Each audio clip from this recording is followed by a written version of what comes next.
3 steps forward, 2 steps back. Sometimes it seems like this is the pattern with this awakening process. We'll feel like we've made some sort of progress, significant progress, and then suddenly it feels like we're backsliding, or we're feeling the old familiar pain of being me, the old familiar pain of being stuck in thought, the old familiar suffering that goes along with the resistance that we can't even seem to help doing or applying. So we just feel this resistance, this kind of pervasive no. And it feels like, man, whatever I realized before, whatever was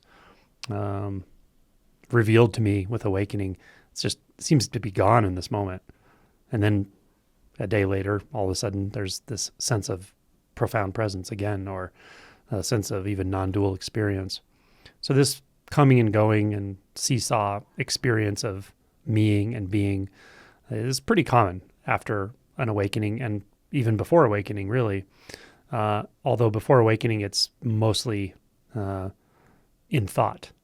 After awakening, it's more like an experience of profound clarity, presence, flow, alternating with that bound world of thought, concepts, the kind of obsession with the me, my challenge, my problem, my awakening, my trauma, all of it. So really, I just wanted to point out in this video that that's all very normal. This is a very non-linear process. The unbinding process is not something that you can plan. It's not something that you can track in a linear fashion. It's very common that we have periods where there is profound clarity, and it's very common that we have periods where things are confusing, things are disorienting, sometimes even very disorienting or even destabilizing. So this is all par for the course. What I wanted to add to this is that there is something that's trying to track your progress, right? Or there can be something that's trying to track your progress, that's trying to figure out, how am I doing? Am I doing better than I was last week, last month, last year? Or comparing your experience now to the clarity that you had last week, last month, or last year. And with all of that going on, we can get sidetracked with the sense of wanting to be the one who is making progress, wanting to be the one who is getting somewhere, who is waking up, who is on a linear path of clarification and unbinding ourselves from trauma and so forth. And it's natural. We want to see the progress, of course. But what I want to point out is that you can actually live, and the realization can deepen profoundly without tracking any progress at all. You don't have to track progress. You also don't have to force yourself not to track progress, because that can add struggle as well. But just notice that the tendency to track, the tendency to want to progress, to want to follow some kind of linear path is thought. It is essentially just thought, or a collection of thoughts. When you see this, then, okay, we don't have to constantly monitor and track progress, but we also don't have to try to push away the tendency to track progress. So we can see, oh, this is just a mental process. And progress, regress, these are thought and time-bound experiences. These are conceptual experiences. What's here right now is not a conceptual experience. It's not time-bound. It's not progressing, and it's not regressing.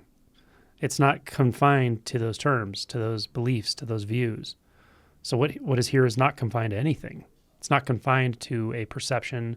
It's not confined to a history. It's not confined to a timeline. It's unconfined. It's unbound from all of those strong tendencies that come up periodically. The beauty of this is we see that the thoughts themselves are not imprisoning. It's the binding to the thoughts. And we can just feel what it feels like to let that binding be seen, felt, and experienced, and then let it naturally fall away. Let the binding naturally dissolve itself. And this is unbinding, and this is a natural process. The unbinding is a spontaneous process, so it's helpful to understand that. And once this is clarified, once this is recognized in your experience, then no matter what the mind is saying about progress or regress or the past or the future, you can actually feel into the unbinding that's occurring all the time. You can even start to find it in the non-dual textures. You can recognize that just as much as the colors and shapes and forms are radically intimate, there's also an unbinding that's always going on. There's a kind of letting go or dissolving that's always happening. At some point, it becomes rather interpenetrated. The integrative and disintegrative movements become really one and the same.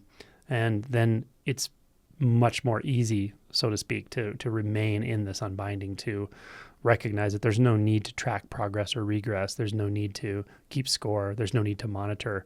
It's just this unfolding, endlessly unfolding into itself. And in that, it does clarify itself naturally. It becomes a rather spontaneous process. So it's just a matter of showing up. And by showing up, I mean noticing when there is a tendency to bind into thought. Notice when there is a tendency to solidify experience and feeling into it.